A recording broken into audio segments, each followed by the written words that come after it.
Whiskey Making in Wauhatchie, Part 2. Now, if you didn't have a job working in the foundries in Chattanooga in the 1950s and 60s, you just might find yourself falling back on one of the two other principal economic activities in Wauhatchie, making whiskey or stealing automobiles for a living. The closest whiskey still to our house was a couple of 100 yards. The still was not ours, it belonged to the Pryors. They were early Scot-Irish settlers in the valley, and so came by whiskey making naturally. The only job Pee Wee Pryor and his brother Eustace ever had. The Pryor boys lived with their ancient mama in an old, dilapidated four-room, clapboard house on the abandoned railroad right-of-way up behind us. The only connection between them and us was a trail through the woods. The Pryors were considered a bit rough, and we did not have much truck with them. Pee Wee was a few years older than my mother. She knew him slightly from grammar school, but he quit in the 6th grade to work full-time in the whiskey trade with his papa before he passed away.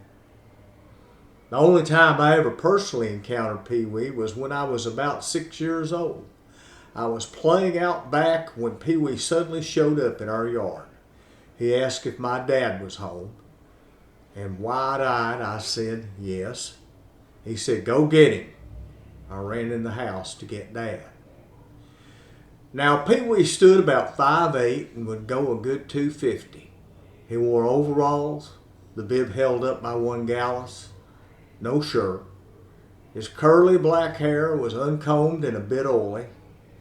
It had been a while since his jaw had seen a razor, and his cheek appeared distended by a plug of tobacco. His face was already red when my father arrived. Pee Wee began to complain our dog was killing his mama's chickens. In a calm, level voice, Dad said the dogs were all kept up, and he did not think that they were the culprits. Pee Wee's face turned a bright crimson, and he balled his fist. Now, my father was a couple of inches shorter and at least 100 pounds lighter than Pee Wee, but he always carried a .25 caliber pistol in his waistband. He slowly brought his hands around and put them in his back pocket. As he did, it raised his t-shirt, exposing the handgun. Pee Wee glanced down and let out a long breath and muttered, "Well, maybe it's a fox." Daddy quietly replied, "Probably." Somewhat sheepishly, Pee Wee started to look around, and he said, "You sure got some purty dogs here." My dad said thanks, and Pee Wee said he wished he could afford one. My dad gave him a slow, long look and said, "I tell you what, next litter I'll give you a pup if you want one." Pee Wee's eyes went wide and he responded, "Mr. Cunningham, that's right kind of you, thanks." The situation diffused. Pee Wee headed back up the hill on the trail through the woods to his place. Daddy warned Joe and me to keep our distance from the Pryors, but you know that was a bit like putting sorghum molasses on buttered biscuits. It just made them irresistible, and my brother and I developed a habit of making the occasional trip up the trail to check out their goings-on. One day, a few years later, we were playing in the woods and heard an odd noise coming from their direction. We slipped up on top of the right-of-way cut, looking down on the Pryor place. There were Pee Wee and Eustace. It seems the whiskey business had been pretty good to the boys, because they had two brand new 1964 long bed Ford pickup trucks in the yard. The sound we'd heard was that of acetylene torches, and the boys busily cutting the bottoms out of the brand new truck's beds. Joe and I looked at each other in complete mystification. After they cut the beds out, they took a couple of sheet metal pans about a foot deep each and placed them in the opening of the truck beds. They fit perfectly around the wheel wells. They proceeded to start a gas-powered welding machine and arc welded the pans to the truck frames. Then they welded piano hinges to the truck beds and reinstalled them over the pans. When they closed the beds, the pans were completely invisible. About that time, Mother called us for dinner, and Joe and I did not see what happened next. We really wanted to tell our parents about the adventure, but refrained because we were not supposed to be up there. First light the next morning, we rushed to the top of the cut to see what was happening. Pee-wee and Eustace had the truck beds open and were busily stacking what appeared to be gallon paint thinner cans on their sides, 3 deep in the bottom of the pans. After the pans were full, they lowered the hinged beds, threw in a few concrete blocks, a couple of 2x4s, and a ladder, and drove off. My brother asked why were they loading paint thinner in trucks like that. I said I was pretty sure it wasn't thinner, rather more likely homemade whiskey. As time passed, the Pryors connected up with a gang in West Tennessee who were engaged in bootlegging whiskey into Mississippi. The state was completely dry and the illegal alcohol business was highly profitable.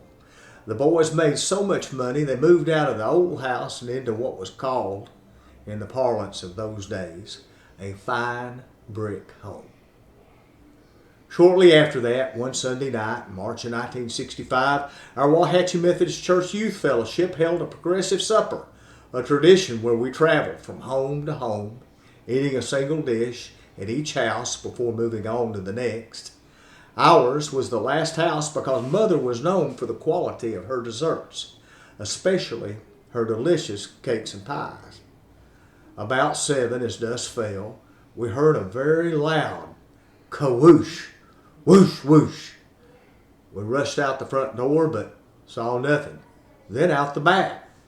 Through the woods in the direction of the Pryors, we could see an orange glow and hear the roar of a raging fire. We rushed up the trail, and when we arrived, we could see the old frame house fully engulfed in a raging fire. The flames and heat were so intense that nothing could be done. As it burned, we learned that Pee-wee and Eustace had decided to knock all the walls out of the house and to install a 500-gallon propane-fired still and run its exhaust out the old stone chimney. It was a fairly creative idea since propane does not generate smoke, and a little heat rising from a chimney is not all that unusual. The still had obviously blown up. In addition, about 1,000-gallon cans of whiskey were also stored in the house. They were exploding every few seconds in a fireworks display that would do justice to a Chinese New Year celebration. The house finally burned to the ground, and we left the boys near tears in shock at their misfortune. In the coming months, my brother and I noticed a large green box truck parked in their yard. On the side, it said M&M Moving Company in large white letters. We figured they must have gotten a legitimate job, but soon learned of our error. It turns out they had adopted the alternative economic opportunity in the valley, stealing automobiles.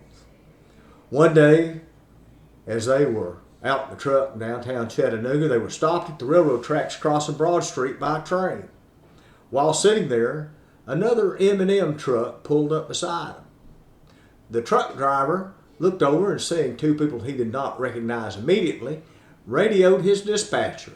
He said that one of their trucks, number 242, was sitting beside them with people he did not know.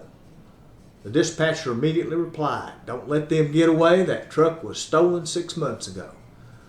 When the law finally arrived, they found a brand new cherry red Corvette in the back of that truck. Pee-wee and Eustace had formed a relationship with an auto chop shop ring out of Indiana. They were specializing in taking custom orders, one at a time, for Corvettes. Well, they got 3 to 5 years for car theft. And a few months after Pee-wee and Eustace moved into their new quarters at the Brushy Mountain State Pen, well, that fine brick home burned to the ground. I guess all I can say is so much for making whiskey and stealing cars for a living. Thank you.